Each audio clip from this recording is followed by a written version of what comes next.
अस्सलाम वालेकुम dear students, I am Naveed Ahmed Naveed और आपके सामने एक दफ़ा फिर केमिस्ट्री फर्स्ट ईयर लेकर सामने हूँ आपके। डियर स्टूडेंट्स, आप जानते हैं कि फर्स्ट ईयर केमिस्ट्री में हमारा चैप्टर नंबर 1 स्टाइकोमेट्री चल रहा है और इसमें हम लोगों ने लास्ट जो हमारे लेक्चर्स हैं उनमें हम लोगों ने स्टडी किया है अबाउट स्टाइकोमेट्रिक कैलकुलेशंस। आज का जो हमारा टॉपिक है वो टॉपिक भी बहुत इम्पॉर्टेंट है according to entry test point of view, according to board MCQs point of view और शॉर्ट क्वेश्चन के हवाले से ये बहुत इम्पॉर्टेंट टॉपिक है, यहाँ से क्वेश्चन आते हैं। तो डियर स्टूडेंट्स, मूव करते हैं टॉपिक की तरफ और टॉपिक इज परसेंटेज कंपोजिशन।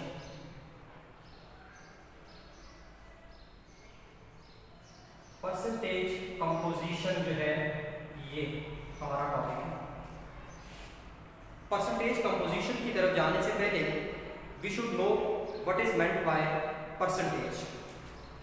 तो डियर स्टूडेंट्स, परसेंटेज का जो वर्ड है ये यूज होता है फॉर पार्ट्स पर 100, पार्ट्स पर 100। कि अगर हमारे पास कोई कंपाउंड है जिसके 100 पार्ट्स हैं, अब 100 पार्ट्स यहाँ पर ग्राम भी हो सकते हैं, 100 ग्राम भी हो सकते हैं, वॉल्यूम के हिसाब से ये 100 ml भी हो सकते हैं या 100 पार्टिकल्स भी हो सकते हैं। तो उस 100 पार्ट्स में कोई एलिमेंट जो है वो कितने पार्ट्स में अवेलेबल है, उस एलिमेंट के किसी दूसरे एलिमेंट के कितने पार्ट्स मौजूद हैं, इसको हम क्या कहेंगे, परसेंटेज। तो फर्ज करें हमें कहा जाता है कि you have a mixture of substance A and B। कि सब्सटेंस A और B का जो है वो आपके पास मिक्सचर है। इस मिक्सचर में कोई हमसे ये पूछता है कि आप बता दें कि पार्ट्स ऑफ A कितने हैं, और ये बात याद रखिएगा कि सब्सटेंस A और B का जो मिक्सचर है इसके टोटल कितने पार्ट्स हैं, 100 पार्ट्स हैं। चाहे ये 100 पार्ट्स जो है वो बाय मैस है या बाय वॉल्यूम है, जैसे भी है। तो पार्ट्स ऑफ A या पार्ट्स ऑफ B, तो अगर मिक्सचर AB का जो मिक्सचर है इसके अगर 100 पार्ट्स हैं तो इसमें A के कितने पार्ट्स हैं, ये परसेंटेज हो जाएगी A की, और B के कितने पार्ट्स हैं, ये परसेंटेज हो जाएगी B की। तो पार्ट्स पर 100 जो है इसको हम क्या नाम देंगे, परसेंटेज का। अब आते हैं towards the percentage composition. Percentage composition जो है वो किसी भी कंपाउंड की होती है। परसेंटेज कंपोजिशन ऑफ कंपाउंड मतलब ये है कि किसी कंपाउंड के अंदर डिफरेंट जो एलिमेंट्स हैं वो किस किस परसेंटेज में पाए जाते हैं, उनके कितने पार्ट्स हैं अगर कंपाउंड के 100 पार्ट्स हों। तो डियर स्टूडेंट्स, परसेंटेज फाइंड करने के लिए हमने जो फार्मूला यूज करना है उसको समझना है कि परसेंटेज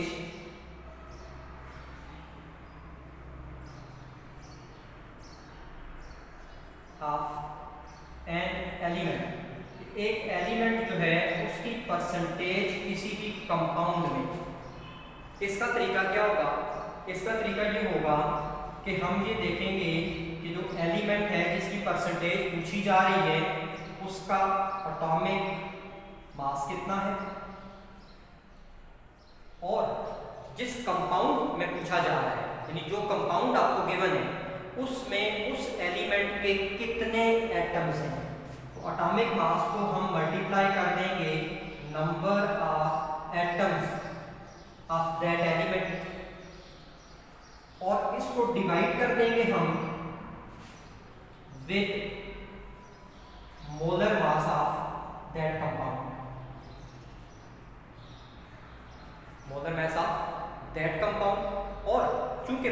परसेंटेज है मतलब पार्ट्स पर 100 है, तो फिर इस पूरे रेशो को हम मल्टीप्लाई किससे करेंगे? 100 के साथ। आई रिपीट, जिस एलिमेंट की परसेंटेज आपने कैलकुलेट करनी है उस एलिमेंट का एटॉमिक मास मल्टीप्लाई बाय उस एलिमेंट के नंबर ऑफ एटम्स, कहाँ? जो कंपाउंड आपको गिवन है उसमें, divided by molar mass of that compound and multiply by 100। ये हो जाएगा परसेंटेज ऑफ दैट एलिमेंट। फर्ज करें आपसे कहा जाता है कि calculate percentage of nitrogen in ammonia, कि अमोनिया में नाइट्रोजन की परसेंटेज कैलकुलेट कर लें। अब इसके लिए आपको क्या चाहिए? आपको दो चीजें चाहिए, एटॉमिक मास ऑफ नाइट्रोजन चाहिए, तो एटॉमिक मास ऑफ नाइट्रोजन जो है वो होता है 14। दूसरी चीज आपको क्या चाहिए? मोलर मास ऑफ कंपाउंड, यानी अमोनिया का मोलर मास आपको चाहिए। तो मोलर मास ऑफ अमोनिया आप देख सकते हैं नाइट्रोजन 14 होता है, हाइड्रोजन 1 है तो 3 एटम्स होंगे तो 3 हो जाएगा, तो ये हो जाएगा 17 ग्राम पर मोल। ये मोलर मास हो जाएगा अमोनिया का। अब ये सुनो, ये फार्मूला हमें अप्लाई करते हैं, हमने फाइंड करनी है percentage of nitrogen, this is equal to atomic mass of nitrogen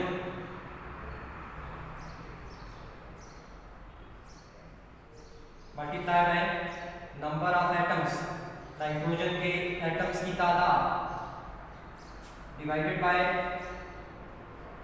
molar mass of ammonia और मल्टीप्लाई बाय 100। ये फार्मूला हमने यूज किया, वैल्यूज पुट कर लें। एटॉमिक मास है जी 14, नंबर ऑफ एटम्स कितने हैं अमोनिया में? 1, डिवाइडेड बाय 17 मल्टीप्लाई बाय 100। तो ये स्टूडेंट्स आप कैलकुलेट कीजिएगा तो तकरीबन 82% जो है नाइट्रोजन आती है किसमें? अमोनिया में। अब इसी तरह से अगर आपने हाइड्रोजन की परसेंटेज भी फाइंड करनी है तो उसके दो तरीके हो सकते हैं। दूसरा जो एलिमेंट है, फर्ज करें कि आपको कहा जाता है कि परसेंटेज ऑफ हाइड्रोजन भी बताओ, तो हाइड्रोजन की परसेंटेज जो है वो आप फाइंड करेंगे 100 में से नाइट्रोजन की परसेंटेज को माइनस कर दें, 100 माइनस परसेंटेज ऑफ नाइट्रोजन, तो हाइड्रोजन की परसेंटेज हो जाएगी 100 minus 82, this is equal to 18% जो है वो हो जाती है।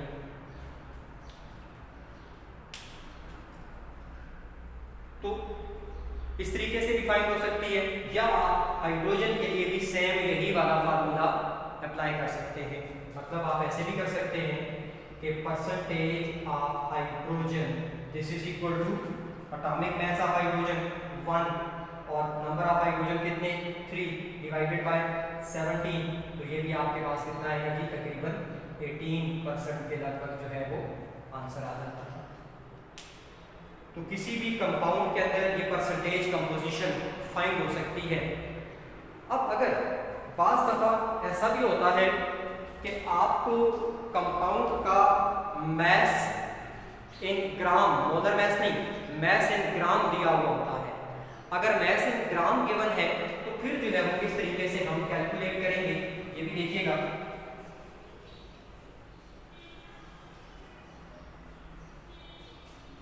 डियर स्टूडेंट्स, फार्मूला में हमने थोड़ी सी है वो चेंज करनी है कि अगर आपको एलिमेंट का भी मास दिया हुआ हो ग्राम में और कंपाउंड का मास भी दिया हुआ हो ग्राम में, मैंने कहा है if mass in gram of element and compound is given.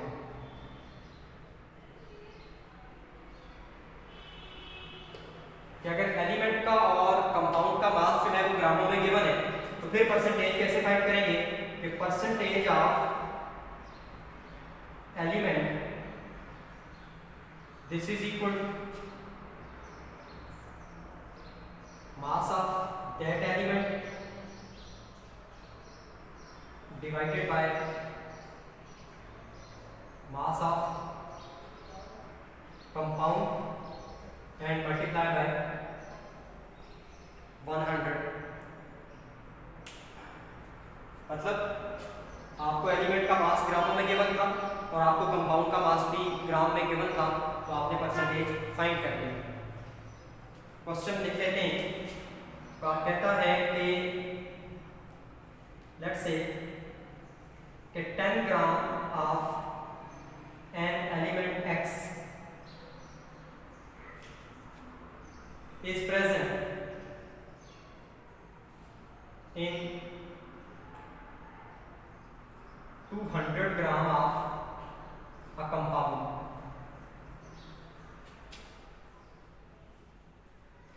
What is the percentage of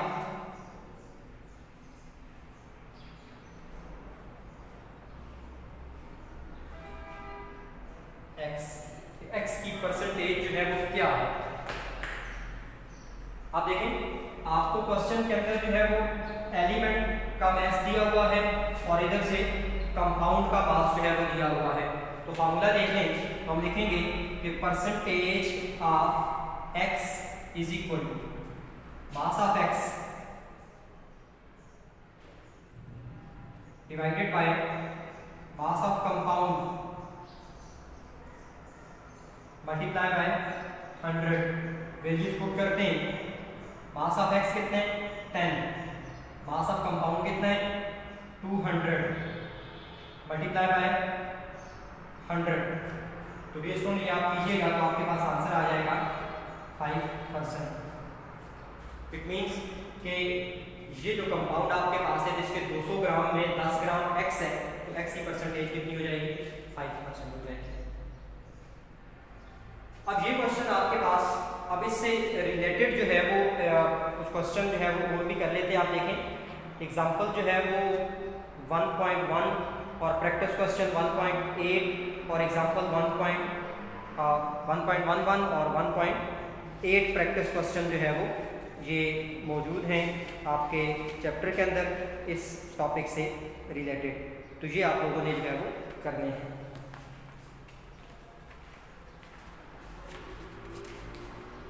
अब ये स्टूडेंट्स प्रैक्टिस के लिए कुछ क्वेश्चन आपके सामने मैं लिख रहा हूँ जो आप लोगों ने खुद प्रैक्टिस जो है वो करनी है। और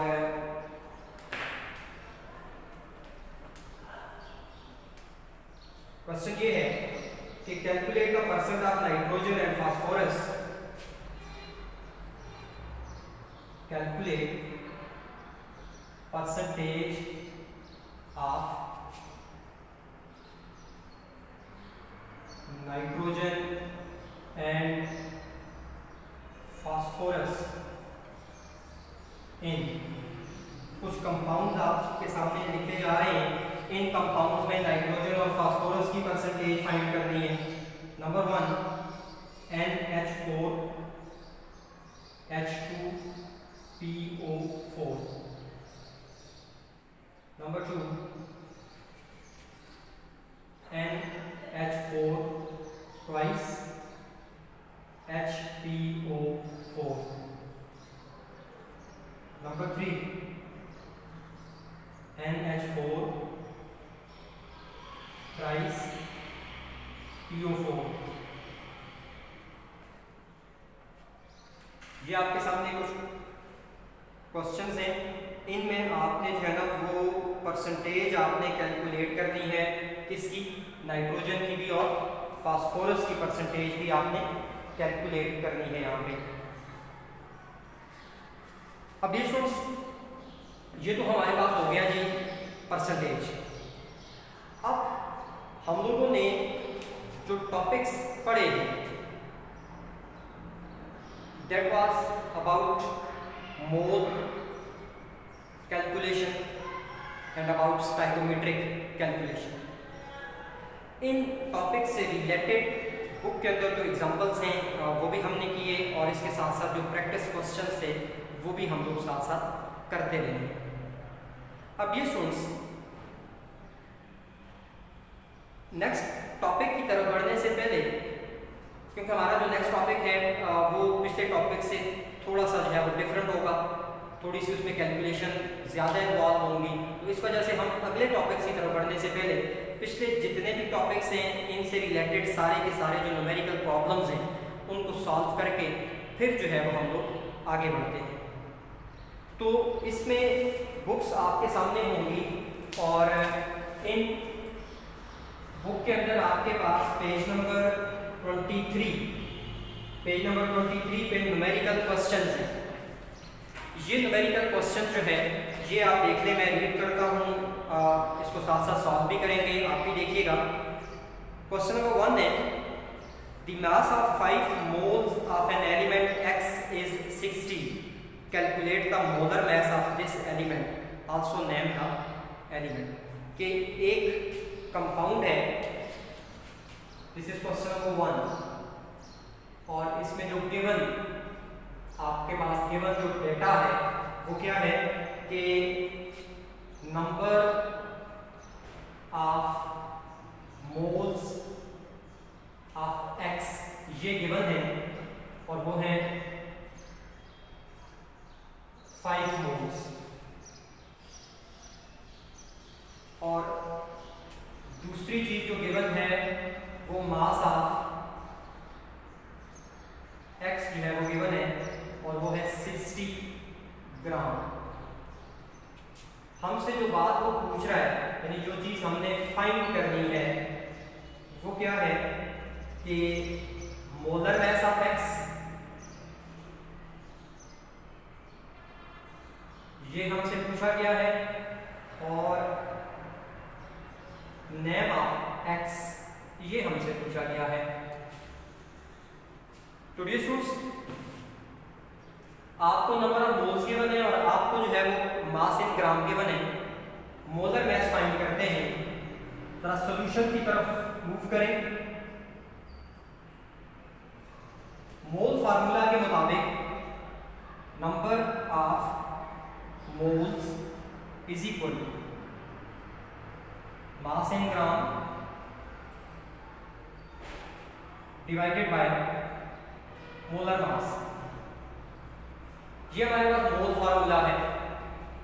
अब you are provided with number of mole and mass, यानी आपने मोलर मास फाइंड करना है, तो इस फार्मूले को रीअरेंज करेंगे तो molar mass is equal to mass in gram divided by number of moles. Molar mass is equal mass in gram 60, number of moles 5, तो आंसर आ गया 12 ग्राम पर मोल। अब ये तो हो गया मोलर मास 12 ग्राम। साथ में कहते हैं name of x, element x का नाम भी बताना है, तो आपको पता है कि 12 जो है 12 ग्राम पर mole is the molar mass of carbon. तो इट मींस कि नेम ऑफ एलिमेंट जो है वो क्या है, कार्बन है। तो ये हमारे पास है क्वेश्चन नंबर 1 हमारे न्यूमेरिकल प्रॉब्लम्स का। सेकेंड वन जो आप लोग बहुत सिंपल है वो आप लोग करेंगे कि कैलकुलेट द मॉलिक्यूलर फार्मूला और formula mass of the following compound. Molecular mass या फार्मूला मास जो है वो कुछ कंपाउंड्स का कैलकुलेट करना है, एटॉमिक नंबर्स बी के बने। आपको पढ़ाया हुआ है कि मॉलिक्यूलर मास या फार्मूला मास कैलकुलेट करने का तरीका क्या है कि किसी भी मॉलिक्यूल में या किसी भी फार्मूला यूनिट में जो एटम्स हैं उनके एटॉमिक मासेस को सम कर दें तो आपके पास मॉलिक्यूलर मास आ जाएगा। क्वेश्चन नंबर 3 है calculate the mass in gram of 7.75 mole of aluminium oxide, 15 mole of H2SO4, 1 × 10⁻25 molecule of H2O। ये आपने कैलकुलेट करना है। This is question number 3।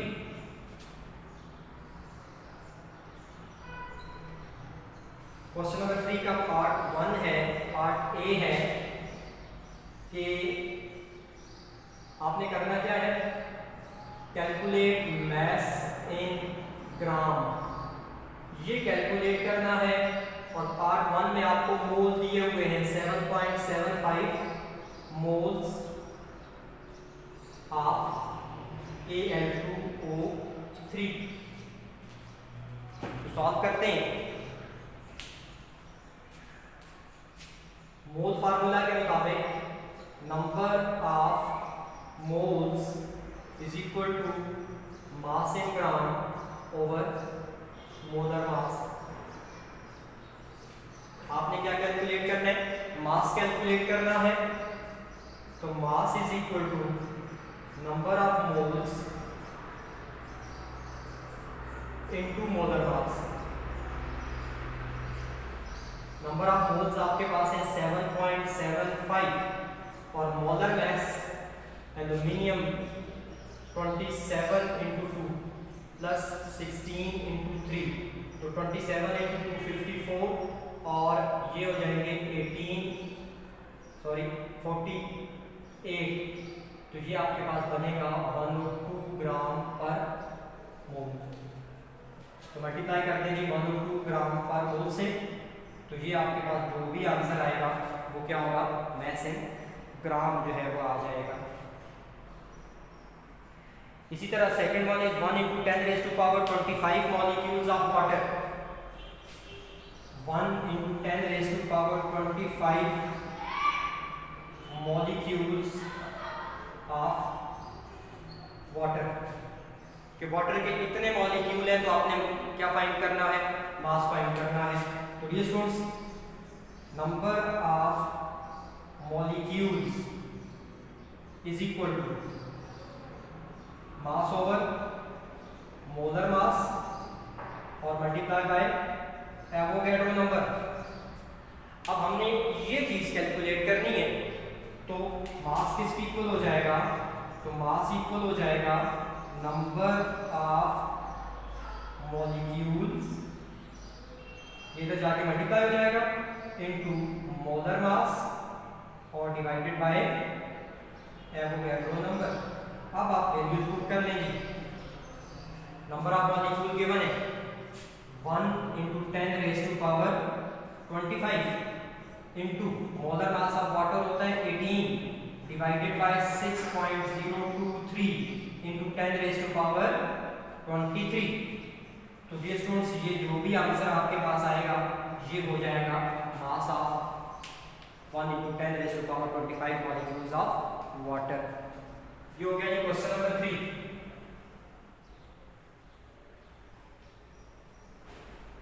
इसके बाद हमारे पास क्वेश्चन नंबर 4 है कि how many moles are present in each of the following samples. जी, how many moles are present in each of the following sample. आप खुद करेंगे ये।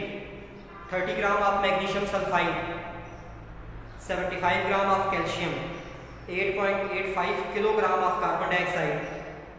ये आपके पास जो है वो मास दिया हुआ है, मोल फाइंड करने हैं। इसके बाद है 40 dm³ ऑफ ऑक्सीजन, वॉल्यूम दिया हुआ है, मोल फाइंड करने हैं। 7.5 × 10⁻20 मॉलिक्यूल्स ऑफ बेंजीन, मॉलिक्यूल्स दिए हुए हैं, मोल फाइंड करने हैं। और 40 ग्राम ऑफ NaCl। तो डियर स्टूडेंट्स ये आपके पास जो है वो कुछ न्यूमेरिकल प्रॉब्लम्स थे। और क्वेश्चन नंबर 5 एक रह गया है। ये जो है वो स्टोइकोमेट्रिक कैलकुलेशंस हैं जो आप लोगों को करवाई गई हैं। ये सारे के सारे क्वेश्चन आपके प्रैक्टिस क्वेश्चंस हैं जो आपने करने हैं। इंशाल्लाह नेक्स्ट लेक्चर में हम एक नए टॉपिक के साथ आएंगे जो पिछले टॉपिक के साथ रिलेटेड है लेकिन नई इंफॉर्मेशंस भी हैं उसमें। Thank you so much. अल्लाह हाफ़िज़।